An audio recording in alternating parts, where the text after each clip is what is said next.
ছেলেকে প্রথম দিন খাওয়ানোর উদ্দেশ্যে ওর জন্য একটা স্বর্ণের চামচ কিনে আনলাম। আরিশকে কে কখন এটা দিল সে সবকিছুই কিন্তু এক এক করে বলতে থাকবো। আর এখন যেহেতু আমি মায়ের বাসাতেই আছি তাই রান্না বান্না থেকে শুরু করে পুরো একদিনের একটা ডেইলি ব্লগ তোমাদের সাথে শেয়ার করব। এন্ড হ্যালো, আসসালামু আলাইকুম everyone, this is Lamisa and welcome to Lamisa and Shovon. আমার ছেলে আরিশের যদিও এখন 6 মাস পূর্ণ হয়নি, ইনশাআল্লাহ কয়েকদিন পর পূর্ণ হলে ওকে একটু একটু করে সলিড খাবার দেওয়া শুরু করব।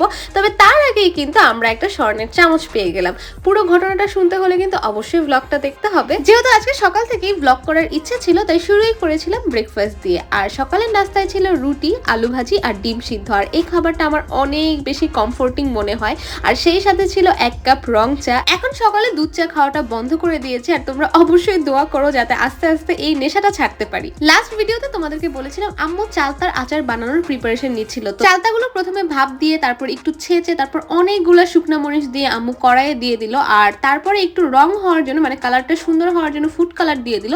তোমরা কিন্তু চাইলে জর্দা রঙও ইউজ করতে পারবে। আর তোমাদের ভালো না লাগলে কোনো রং ব্যবহার না করলেও কোনো সমস্যা নেই। দোকানে বা বাইরের আচারগুলো দেখতে যেহেতু একদম লাল লাল কমলা কমলা হয়, সেই জন্যই কিন্তু আম্মু এখানে একটু ফুড কালার ইউজ করেছিল। তারপর 5 ফোড়নের গুঁড়া আর অনেক পরিমাণে গুড় দেওয়া হয়েছিল। তোমাদের যাদের বাসায় গুড় নাই তারা কিন্তু চাইলে চিনি দিয়েও আচারটা রেডি করে ফেলতে পারবে। এরকম আচার দেখলে কেন জানি স্কুল ডেজ এর কথা মনে পড়ে যায়। স্কুলটা ছুটি হওয়া মাত্রই আমসত্ত্ব, চালতার আচার, আমের আচার এটা সেটা কেনার জন্য ব্যস্ত হয়ে যেতাম। আচ্ছা, কয়েকদিন পরে যেহেতু রহমতের মাস বা রমজান মাস শুরু হবে তখন কিন্তু এমনিতেই ছোলা, মুড়ি, পেঁয়াজু, বেগুনি এগুলা খাওয়া হবে। তবে আমার কাছে সবসময় যেটা ভালো লাগে সেটা হচ্ছে গরম গরম ভাতের সাথে এভাবে পেঁয়াজু বা ডালের বড়া দিয়ে খেতে ভীষণ মজা লাগে। এবার তোমাদের সাথে একটা ইন্টারেস্টিং শাক রান্নার রেসিপি শেয়ার করব। এই শাকটাকে কিন্তু আমরা বত্তা শাক বা বতুয়া শাক বলি। আর তোমরা কে কি নামে এই শাকটাকে চিনো তা কিন্তু অবশ্যই কমেন্ট করে জানিও। ইন্টারেস্টিং ব্যাপার হচ্ছে এই শাকটা আমরা রান্না করি একদম কোনো রকম তেল ছাড়া। শাকের মধ্যে পরিমাণ মতো রসুন আর কাঁচামরিচ দিয়ে ইচ্ছে মতো এটাকে ছেঁচে কিন্তু এই শাকটা রান্না করি আমরা।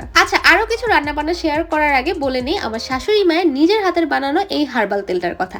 খাঁটি নারকেল তেলের সাথে 30টা প্রাকৃতিক উপাদান দিয়ে তিনি নিজেই এই তেলটা বানিয়ে থাকেন। আর যেসব আপু ভাইয়াদের অনেক বেশি চুল পড়ছে, যাদের চুলে খুশকি রয়েছে, যাদের চুল সহজে লম্বা কিংবা ঘন হতে চায় না, তারা চাইলে এক্ষুনি ইনবক্সে কিংবা উপরে দেওয়া নাম্বারে ক্যাশ অন ডেলিভারিতে অর্ডার করতে পারো। বাই দ্য ওয়ে, আজকে আমাদের লাঞ্চে শাকসবজির আইটেমই বেশি ছিল। আর কেন জানি প্রতিদিন মাছ মাংস বা একই ধরনের রান্না খেতে ভালো লাগে না, তাই একটু ঘুরিয়ে ফিরিয়ে শাকসবজি বা অন্যান্য কিছু রান্না করলে কিন্তু খেতে ভালো লাগে। ও সেই সাথে কিন্তু মাছের টকও রান্না করা হয়েছিল।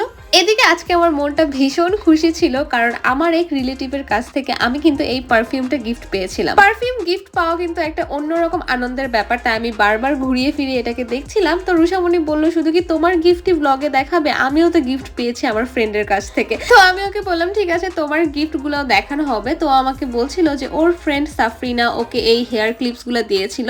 ক্লিপস গুলো আসলে অনেক বেশি সুন্দর ছিল। আর ছোট বাচ্চাদের কিন্তু ঝুটি করে, 1 ঝুটি বা 2 ঝুটি করে বা বেনি করে এভাবে দুই পাশে ক্লিপস দিয়ে রাখলে আমার কাছে কিন্তু খুবই কিউট লাগে। আচ্ছা, রুষামণি গিফট গুছিয়ে রাখতে রাখতে তোমাদের সাথে ছোট্ট করে একটা নিউজ শেয়ার করি। সেটা হচ্ছে তোমরা যারা অনলাইন থেকে মানে ফেসবুক বা ইউটিউব থেকে আমার মতো টাকা ইনকাম করতে চাও, তারা চাইলে শোভনের কন্টেন্ট ক্রিয়েশন কোর্সটাতে জয়েন করতে পারো। প্রতি মাসের 10 তারিখ থেকে নতুন ব্যাচ শুরু হয়। আর ডিটেইলস জানতে অবশ্যই ইনবক্স করতে হবে। বলো তো তোমাদের কাদের দুধ চা দিয়ে বাখরখানি খেতে ভালো লাগে? সন্ধ্যার সময় এটা কিন্তু আমার অনেক প্রিয় একটা নাস্তা। নাস্তা শেষ করার পরে আমার কাছে একটা পার্সেল চলে আসলো যেখানে আমি একটা ব্যাগ অর্ডার করেছিলাম। আরিশকে নিয়ে ডক্টরের কাছে বা আশেপাশে কোথাও যাওয়ার সময় ওর 2-1টা ডাইপার, জামা কাপড়, ফিডার যাতে ক্যারি করতে পারি সেজন্য আমি এই ব্যাগটা অর্ডার করেছিলাম। আচ্ছা, এবার বলি গোল্ডের চামচের বিষয়ে। আমি আজকে যেই দিনে ভয়েস ওভারটা দিচ্ছি তখন গোল্ডের প্রতি ভরি 2,60,000 টাকার মতো। আমার অবশ্যই ইচ্ছে আছে আমার ছেলেকে গোল্ডের কিছু কিনে দেওয়ার, তবে এই মুহূর্তে ওর জন্য গোল্ডের চামচ বাটি কেনা আমার কাছে এক ধরনের বিলাসিতা। আর ইদানিং ফেসবুকে অনেক ব্লগারকে দেখছি যে বেবিদের জন্য গোল্ডের চামচ কিনছে। তো ইনশাল্লাহ আমারও ইচ্ছে আছে, আমি কিনলে অবশ্যই তোমাদের সাথে সেটা ব্লগে শেয়ার করবো।